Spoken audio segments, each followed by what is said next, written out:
Court documents reveal chilling new details in Tuesday's double shotgun slaying at the bowling alley in Bloomfield, Nebraska. Those documents show the man arrested, 25-year-old Elias Reed, admitted to investigators that he went to the bowling alley with the intention of killing both William Reffett and Curtis Strom.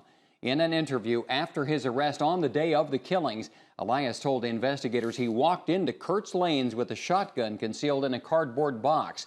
He took the shotgun out of the box and told Reffett he was going to rob him. Reed said Reffett turned and walked away, and Reed followed him and shot him in the head with the shotgun. Reed stated that he then shot Curtis Strom in the head.